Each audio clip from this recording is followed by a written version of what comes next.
Like Trump's victory already setting off a viral storm on social media. Start by taking back your power. It's time for action. Some concerned women now taking radical steps. You may have seen it. Talk of the 4B movement gaining steam. 4B movement. The 4B movement? The 4B movement. So what is it? Actually, a fringe feminist campaign from South Korea. The 4Bs, Korean for four no's, no marrying men, no giving birth, no dating men, and no sex with men. There's so much pressure in South Korea for women to have kids, and women felt extremely undervalued. So they have sort of banded together to not kind of give into these societal pressures. South Korea has the world's lowest fertility rate. Google searches for 4B surging to record levels in the U.S. as one of its top trending searches in the last 48 hours. I've been waiting for everybody else to catch up to speed for a while. Alexa Vargas says she stopped dating men 2 years ago. They like to keep us around for sexual pleasure, and they like to get married and have kids to have this family man sort of image, but really a lot of men don't value us. Her TikTok post this week about 4B reaching more than 100,000 views.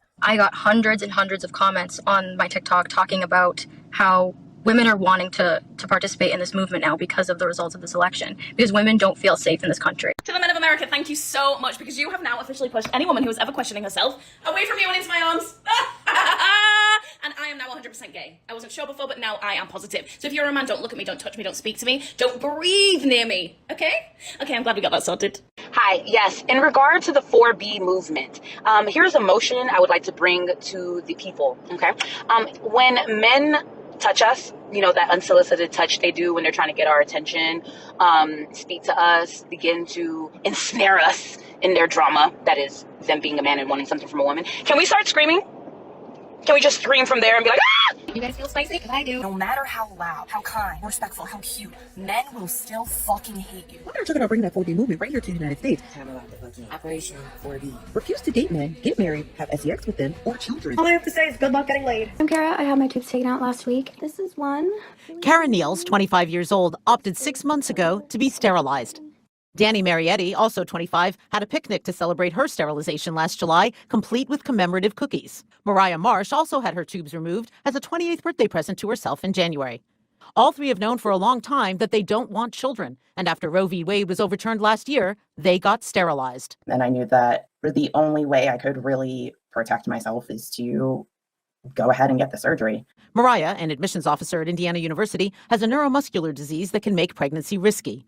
She said the ongoing legal battle over mifepristone makes her even more grateful she got sterilized. The legal challenge to this drug, one of two used together in medication abortion, could bar its use for abortion nationwide in the future. It does make me happy that I made the decisions that I made, because it validates my thought process, which was they're just going to come for any access to care that a woman can make on her own. Dr. Leah Tatum, an obstetrician-gynecologist in Austin, Texas, said she hears this frequently from patients. Their concerns are if medical abortions are no longer accessible, what if their reproductive rights are restricted even further? She says as abortion rights are getting chipped away, I have definitely seen an increase in the request for sterilizations. I see about 3 times the consults for sterilization as I used to. Women like Mariah, Danny, and Kara Find somebody in your area, find somebody who's covered by your insurance. Are secure in their choice, as some options for choosing a life without children are being taken away. At the same time, more men are taking action themselves in the aftermath of Roe v. Wade, turning to vasectomies. The number of Google searches for the word vasectomy peaked just one day after the Supreme Court's ruling last month. And now doctors are saying that it's not just searches. More patients are asking for the procedure IRL in real life. Manuel Bojorquez is in Miami Shores with more. Manny, I'm going to be watching this very closely. Good morning. That's right. Good morning. You know, we also spoke with a doctor who said the way he found out about the Supreme Court's decision that day is by the sheer number of phone calls coming into his clinic. He said they tripled their normal volume, and the number of men signing up for the procedure tripled too. I just want to get a feel for why you feel so confident that you're going to be happy with your vasectomy decision indefinitely. From his office near Tampa, urologist Doug Stein calls patients who are under 30 or do not have children to discuss whether they are 100% sure they want a vasectomy, a call he's now making more often. We generally see about 12% in our practice, men who are child-free. And then we generally see about 12% of men who are under the age of 30. But the number of both young and child-free nearly doubled. You really don't believe that the state we live in, California, is lacking regulation. There's over 300,000 regulations. I mean, Well, maybe they're needed. They're not. when I tried to put in a garage door, I had to have 3 inspections. There should have been none. I should be allowed to change my garage door. Are you kidding? Really? It was about a garage door? Absolutely. I'm sorry. Yeah, that is. No, you know this about California. Come No, on. I don't. Well, I'm sorry. I don't. You've never heard that California is overtaxed and overregulated? That we are a one-party state where there's sort of no checks on that sort of extreme leftism. And that, what do you think? I don't for a minute consider California a state that is extreme leftist. Not at all, not any way. Well, that shows where your politics are. That's not where mine are. I'm sorry to tell you. We're facing a climate crisis. Oh, that's And we, according to science, I believe in paying attention to the science, we don't have a lot of time to do something about it. There comes a point where the tipping points Absolutely. happen, and then there's nothing we can do. It's out of our control. And we don't have a lot of time between now and the tipping points, okay? Which is stop all new fossil fuel development, cut our emissions in half very quickly, and then gradually phase out. That would probably be considered, maybe even by you, as radical. You think the far left does nothing crazy? Oh, I'm sure they do. Oh, well then. But I don't know, who is the far left? What do you mean when you say far left? I mean, I could give you a million examples. Yeah, well, give me one. Okay, the NAACP, you know where they issued a travel advisory for black people not to go? Yeah. Florida. Every day there's stories like that, where that just makes people roll their eyes and go, are you people nuts? Even if they don't matter that much, I don't think one person listened to this and thought, I can't go to Florida. But they just suggest something to the average person, which I completely understand, which is, wow, do you people ever find anything that's ridiculous? Do you really think men can get pregnant? You know, that kind of stuff. And I understand that a trans woman can get pregnant. That's different than a man getting pregnant. And the way they sort of insist on blurring that line is if that's some sort of reasonable social cause, as opposed to just being for having full rights, respect, and protection for trans people. We get that. So I've never heard about men getting pregnant. I've never heard about this argument.